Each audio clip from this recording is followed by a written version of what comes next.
ओम साई राम। तो थे हम अध्याय नंबर 28 पे, और जिसमें बहुत ही ज़बरदस्त और रोचक कथा थी मेघा के निर्वाण की, किस प्रकार से उसे निर्वाण प्राप्त हुआ। तो एक बार मकर संक्रांति के अवसर पर मेघा ने विचार किया कि बाबा को चंदन का लेप करूं तथा गंगा जल से उन्हें स्नान कराऊं। बाबा ने पहले तो इसके लिए अपनी अस्वीकृति न दी, परंतु उसकी लगातार प्रार्थना के उपरांत उन्होंने किसी प्रकार स्वीकार कर लिया। गोदावरी नदी का पवित्र जल लाने के लिए मेघा को 8 कोस का चक्कर लगाना पड़ा। वो जल लेकर लौट आया और दोपहर तक पूर्ण व्यवस्था कर ली। तब उसने बाबा को तैयार होने की सूचना दी। बाबा ने पुनः मेघा से अनुरोध किया कि मुझे इस झंझट से दूर ही रहने दो। मैं तो एक संत हूँ, मुझे गंगा जल से क्या प्रयोजन। परंतु मेघा कुछ सुनता ही न था। मेघा की तो ये दृढ़ धारणा थी कि शिवजी गंगा जल से अधिक प्रसन्न होते हैं, इसलिए ऐसे शुभ पर्व पर अपने शिवजी को स्नान कराना हमारा परम कर्तव्य है। अब तो बाबा को सहमत होना ही पड़ा और नीचे उतरकर वे एक पीढ़े पर बैठ गए तथा अपना मस्तक आगे करते हुए कहने लगे कि अरे मेघा, कम से कम इतनी कृपा तो करना कि केवल मेरे सिर पर ही पानी डालना। सिर शरीर का प्रधान अंग है और उस पर पानी डालना ही पूरे शरीर पर पानी डालने के सदृश है। मेघा ने अच्छा अच्छा कहते हुए बर्तन उठाकर सिर पर पानी डालना प्रारंभ किया। ऐसा करने से उसे इतनी प्रसन्नता हुई कि उसने उच्च स्वर में हर हर गंगे कहते हुए सचमुच समूचे बर्तन का पानी बाबा के संपूर्ण शरीर पर उड़ेल दिया और फिर पानी का बर्तन एक ओर रखकर वह बाबा की ओर निहारने लगा। उसने देखा कि बाबा का तो केवल सिर ही भीगा है और शेष भाग ज्यों का त्यों बिल्कुल सूखा ही है। ये देख उसे बड़ा आश्चर्य हुआ। मतलब उसने जल तो सारी जगह ही डाला था, लेकिन उसने देखा सिर्फ उनका सिर ही भीग पाया है और बाकी का शरीर वैसे का वैसा सूखा है। तो बड़ा आश्चर्य हुआ उसे।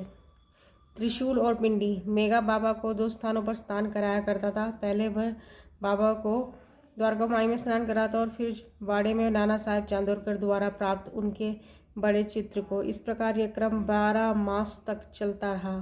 बाबा ने उसकी भक्ति को तथा विश्वास दृढ़ करने के लिए उसे दर्शन दिए। एक दिन प्रातःकाल मेघा जब अर्ध निद्रावस्था में अपनी शैया पर पड़ा हुआ था, तब उसे उनके दर्शन हुए। बाबा ने उसे जागृत जानकर अक्षत फेंके और कहा कि मेघा, मुझे त्रिशूल लगाओ।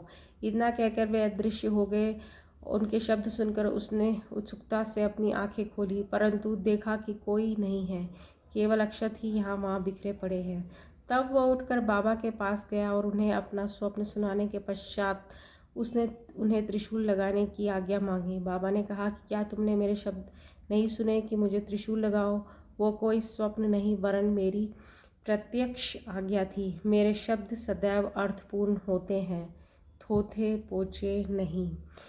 मेघा कहने लगा कि आपने दया कर मुझे निद्रा से तो जागृत कर दिया, परंतु सभी द्वार पूर्ववत ही बंद देखकर मैं मूढ़मती भ्रमित हो उठा हूँ कि कहीं स्वप्न तो नहीं देख रहा था। बाबा ने आगे कहा कि मुझे प्रवेश करने के लिए किसी द्वार की आवश्यकता नहीं है, न मेरा कोई रूप है और न ही कोई अंत। मैं सदैव सर्वभूतों में व्याप्त हूँ।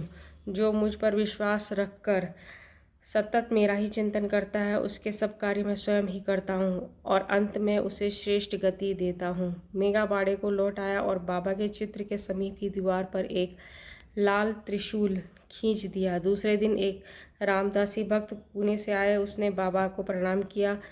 प्रणाम कर शंकर की एक पिंडी भेंट की। उसी समय मेघा भी वहाँ पहुँचे। तब बाबा उनसे कहने लगे कि देखो, शंकर भोले आ गए हैं, अब उन्हें संभालो।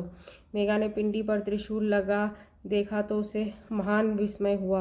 वो बाड़े में आया। इस समय काका साहब दीक्षित स्नान के पश्चात सिर पर तौलिया डाले साईं नाम का जाप कर रहे थे। तभी उन्होंने ध्यान में एक पिंडी देखी, जिससे उन्हें कौतूहल सा हो गया था। उन्होंने सामने से मेघा को आते देखा।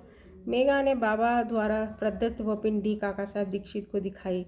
पिंडी ठीक वैसी ही थी जैसे कि उन्होंने कुछ घड़ी पूर्व ध्यान में देखी थी। कुछ दिनों में जब त्रिशूल का खींचना पूर्ण हो गया तो बाबा ने बड़े चित्र के पास, जिसका मेघा नित्य पूजन करता था, तो ही उस पिंडी की स्थापना करा दी। मेघा को शिव पूजन से बड़ा प्रेम था। त्रिपुंड खींचने का अवसर देकर तथा पिंडी की स्थापना कर बाबा ने उसका विश्वास दृढ़ कर दिया। तो इस प्रकार से जो जिसकी भक्ति करता है उसका विश्वास बाबा पूर्ण और दृढ़ कर देते हैं। इस प्रकार कई वर्षों तक लगातार दोपहर और संध्या को नियमित आरती तथा पूजन कर सन 1912 में मेघा परलोकवासी हो गया। बाबा ने उसके मृत शरीर पर अपना हाथ फेरते हुए कहा कि ये मेरा सच्चा भक्त था। फिर बाबा ने अपने ही खर्च से उसका मृत्यु भोज ब्राह्मणों को दिए जाने की आज्ञा दी, जिसका पालन काका साहेब दीक्षित ने किया। तो आज होता है अध्याय नंबर 28 संपूर्ण। श्री सद्गुरु साईनाथ अर्पणस्तु, शुभम भवतु। तो आज है सप्ताहपरायण चतुर्थ विश्राम। ओम साई राम। तो इसी प्रकार से आप सुनते रहिए, सुनाते रहिए साईं सच्चरित्र। तो जितने भी परेशानी दुविधाएं हैं सारी की सारी जो है बाबा ज़रूर दूर करेंगे और शांति हर किसी के हृदय में भर देंगे। ओम साई राम। बोलो सच्चिदानंद सद्गुरु साईनाथ महाराज की जय।